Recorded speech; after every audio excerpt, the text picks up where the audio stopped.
दोस्तों, करवा चौथ का व्रत था। ऐसे में सारी महिलाएं खुद को सुंदर दिखने के लिए, सजने संवरने के लिए लाखों उपाय कर रही थी। एक लड़के के पास महिलाओं की लंबी लाइन लगी थी, क्योंकि वो लड़का मेहंदी बहुत अच्छा लगाता था। ऐसे में एक महिला उसके पास आती है, जो कि इसकी तलाकशुदा पत्नी होती है। उसे भी मेहंदी लगवाना था। इत्तेफाक से वहां पर पहुंच जाती है। लेकिन जब वो देखती है कि उसका जो पति है वो दूसरी महिलाओं के हाथों में पैरों में मेहंदी लगा रहा है, तो वो जल भुन जाती है। हालांकि वो उससे 4 सालों से अलग रह रही थी, लेकिन उसे कतई बर्दाश्त नहीं था कि उसका पति जो है वो अपने हाथों में किसी और का हाथ पकड़े। दोस्तों, आखिर वो भी तो व्रत थी, वो भी तो मेहंदी लगवाने आई थी। किसके लिए लगवाने आई थी? उसे क्यों जलन हो रहा था जब उससे 4 सालों से अलग रह रही थी? दोस्तों, बहुत ही रोचक कहानी है, ये जानते हैं पूरी कहानी इस वीडियो में। लेकिन वीडियो में आगे बढ़ने से पहले बस वही रिक्वेस्ट किया, वीडियो को लाइक कर दीजिए, चैनल को भी सब्सक्राइब कर लीजिए ताकि मेरा हौसला बढ़ता रहे।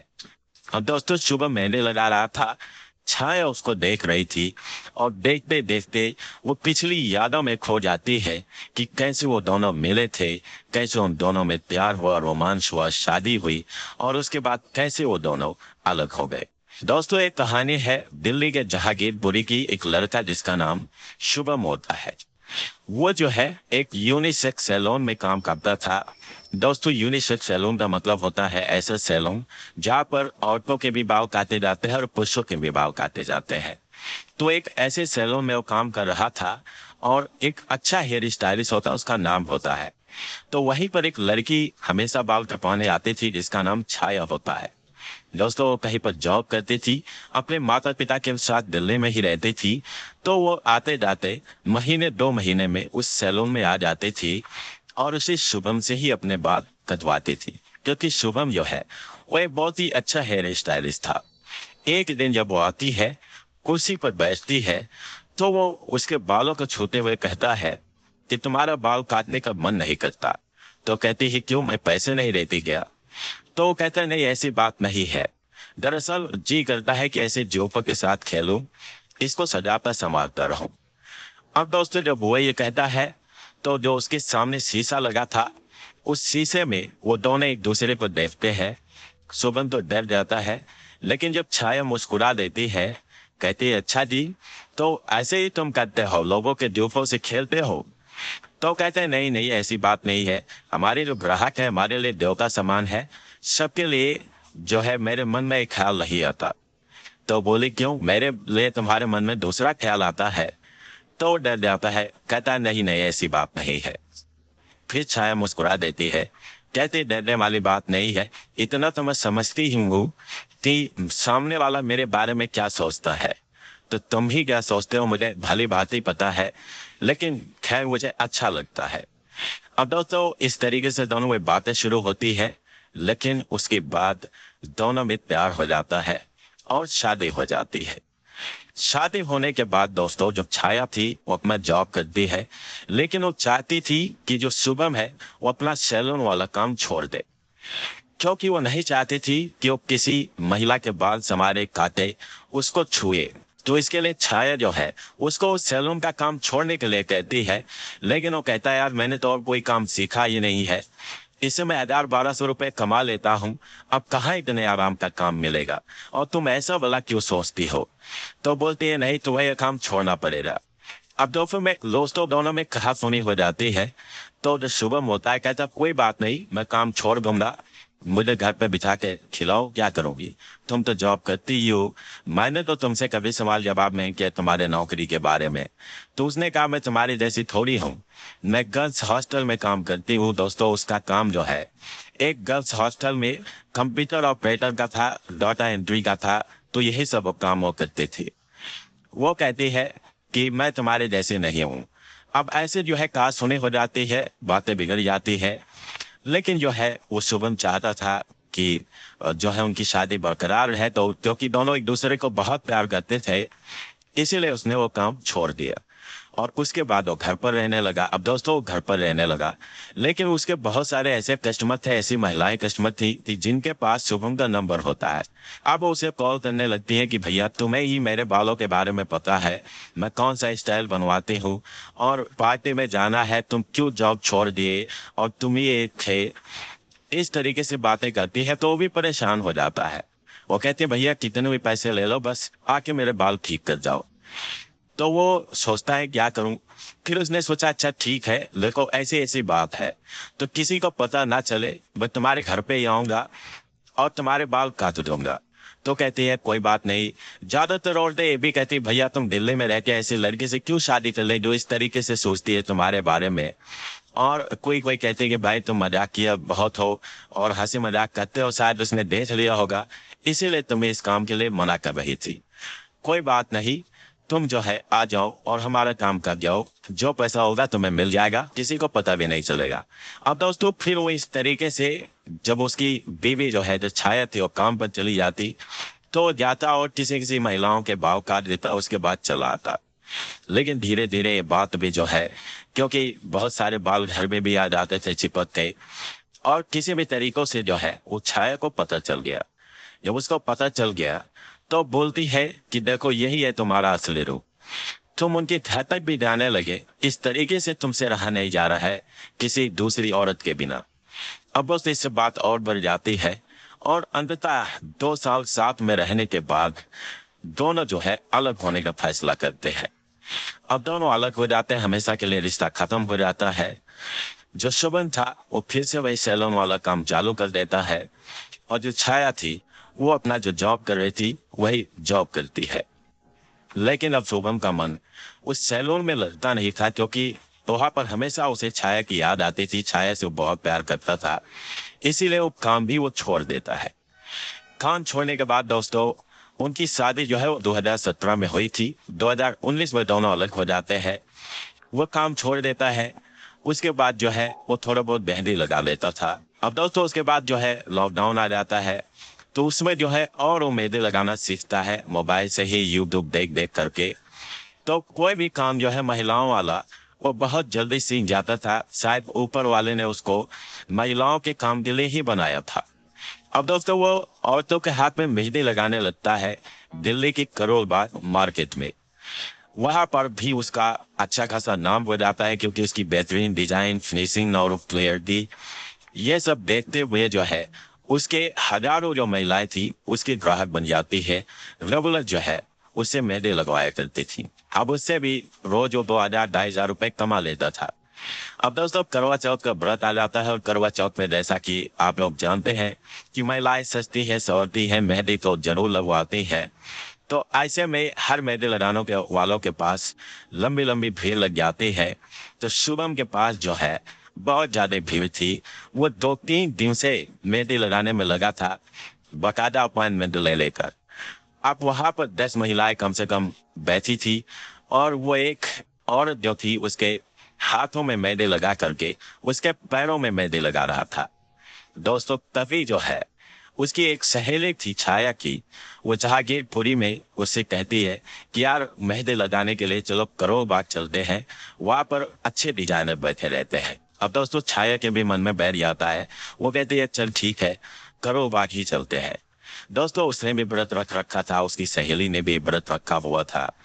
वो दोनों ऑटो पकड़ कर करोल बाग आते हैं, और इत्तेफाक से उसी के पास जाता है शुभम के पास।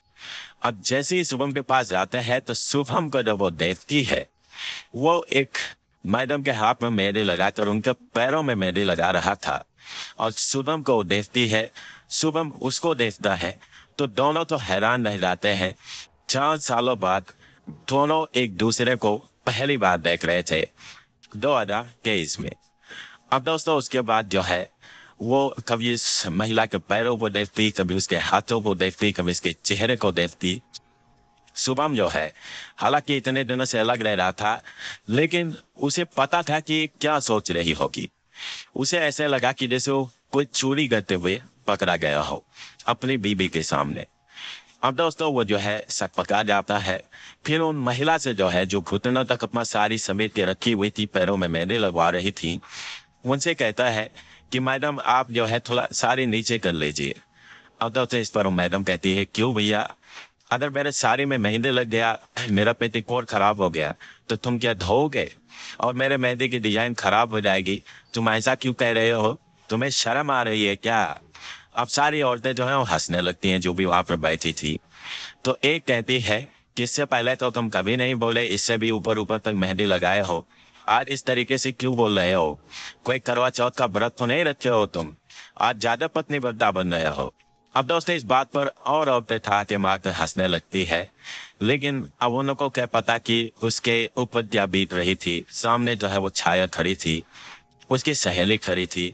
हालांकि इसकी सहेली को ये नहीं पता था कि यही इसका पति है, वो नई नई उसकी सहेली बनी हुई थी। अब तो उसके बाद जो है किसी तरीके से वो जब उनके पैरों में मेहंदी लगा लेता है, तो छाया की तरफ देखता है और कहता है क्या ये मैडम आपका अब नंबर है? अब सारी औरतें कहती है भाई हम तो इतने देर से बैठे हैं, इनका नंबर कहाँ से आ गया? तो उसने बोला इनका कल का ही अपॉइंटमेंट है। तो उन्होंने बोला देखो ऐसा कुछ नहीं होता है, देर हो रही है, अपॉइंटमेंट वगैरह नहीं चलेगा, और ये तो अभी दिख रही है, इनका बाद में आएगा नंबर। तभी छाया बोलती है कि कोई बात नहीं, मैं भी लगवा भी नहीं रही हूँ, आप लोग लगवा लीजिए। अब दोस्तों वहां पर वो बैठ जाती है उसके सामने, उसको घूरती है, वो बेचारा जैसे तैसे काम करता है। तभी जो औरतें हैं आपस में बात करती है कि बताओ यही है जो पति है, वो दारू शराब पी के हमको पीटता है, मारता है, और हम उसकी लंबी उम्र के लिए और जो है निरा जो व्रत रखे हुए हैं। कोई औरत बोलती है कि क्या करोगे, पति तो पति होता है, दिल ही नहीं मानता। फिर कोई कहती है कि हाँ अब ऊपर भी तो जाके जवाब देना है। इसी तरीके से बातें करती है। अब दोस्तों ये सारी बातें जो है वहां पर बैठकर छाया जो है वो सुन रही थी, और सुबह में इन सब बातों को सुन रहा था। 2-3 घंटे बाद आखिरकार छाया का नंबर आता है। छाया जो है उसके सामने अपना हाथ रखती है, और 4 सालों के बाद पहली बार वो छाया का हाथ जब पकड़ता है, उसको देखता है, तो उसके आंखों में आंसू आ जाते हैं। उसके आंखों से आंसू टपक कर उसके हाथ पर गिर जाते हैं।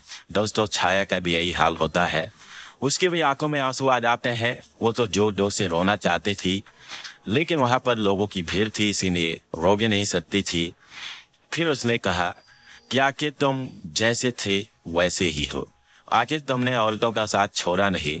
तो शुभम कहता है कि अब तुम्हें इस सब से क्या मतलब है, तुम तो अलग रह रही हो, तुम अपनी जिंदगी में खुश हो ना, जिसके लिए व्रत हो मेहंदी लगवाने आई हो उसके साथ खुश हो या नहीं हो। तो छाया कहती है कि मैं जहां भी हूँ जैसे भी हूँ ठीक हूँ, लेकिन तुम बताओ तुम्हारे तो मौजी मौज होंगे। तो बोला जो समझो वही है, मौजी मौज है। अब दूसरी बात फिर उससे शुभम पूछता है कि तुम खुश हो ना अपनी जिंदगी में? तो छाया कहती है कि मैं जिसके लिए मेहंदी लगवा रही हूँ मेरे साथ रहता नहीं है, लेकिन उसकी सामने ये दुआ करती हूँ, इसीलिए मैंने व्रत रखा हुआ है। दोस्तों उसके बाद वो अपना मेहंदी लगवाती है, उसके बाद उसकी सहेली को लगाता है, और फिर वो लोग चले जाते हैं। उसके बाद ये भी अपना काम खत्म करके अपने घर आ जाता है। अब दोस्तों दोनों एक दूसरे के बारे में सोचने लगते हैं कि गजब उनकी जिंदगी चल रही थी, इतना बेहतरीन प्यार था दोनों के बीच में, और ऐसे ऐसी बातों पर दोनों अलग हो जाते हैं। छाया भी अपने घर जाती है, पूजा पाठ करती है, और वो भी सोचती है, आज वो बहुत खुश थी कि चलो भले से ही अलग रह रहा था, लेकिन उसका जो पति था पहला, उसे इतने दिनों बाद मिला था। वो जो है बहुत मदद होकर अपना पूजा वगैरह करती है। कभी कभी इसकी आंखों में आंसू आ जाते थे उसको सोचकर, क्योंकि वास्तव में दोनों में बहुत प्यार था। और शाम को 8:30 बजे जब चाँद निकलना हुआ रात हो, तो वो अपने सहेली के उसी सहेली के छत पर जाती है कि भी चाँद निकलेगा तो फिर वो दोनों पूजा करेंगी। और भी वहां पर एक आध महिलाएं थी क्योंकि उनका छत थोड़ा ऊंचाई पर था। अब दोस्तों जैसे ही चाँद निकलता है, चाँद के दर्शन करती है, और उसके बाद जैसे ही पलटती है तो उसके सामने हाथ में एक गिलास में पानी लेकर शुभम खड़ा होता है, और छाया से कहता है कि ये लो पानी पी लो। अब दोस्तों जैसे ही वो शुभम को देखती है तो उसकी खुशियों का कोई ठिकाना नहीं रहता। वो जैसे लिपट जाती है और फूट फूट कर रोने लगती है। कहती है कि तुम्हें कैसे पता कि मैंने तुम्हारे लिए ही व्रत रखा हुआ है? तो शुभम कहता है कि जब तुम कहीं गई थी तो मैंने तुम्हारी सहेली से तुम्हारे बारे में पूछा, तो उसने बताया कि इसकी कहीं शादी हुई थी और उसी ने व्रत रखती है, अब इसने दूसरी शादी नहीं की है। तो छाया कहती है, ऐसे कैसे मैं दूसरी शादी कर लेती? मैं तुमसे इतना प्यार करती हूँ और एक बार भी तुम और आ जाते, मैं तुम्हारे साथ चली जाती। कितनी बार मैं वहां पर सैलून पर गई, लेकिन वहां भी तुम नहीं मिलते थे। तो उसने बोला क्या करूं, वहां चारों तरफ तुम्हारी यादें थी, तो मैंने जो है वो काम छोड़ दिया और उसके बाद मुझे यही काम समझ में आया, मैंने यही काम पकड़ लिया। लेकिन मैं तुम्हारी कसम खाकर कहता हूँ, आज ऐसा ऐसा दिन है कि मैं गलत नहीं हूँ।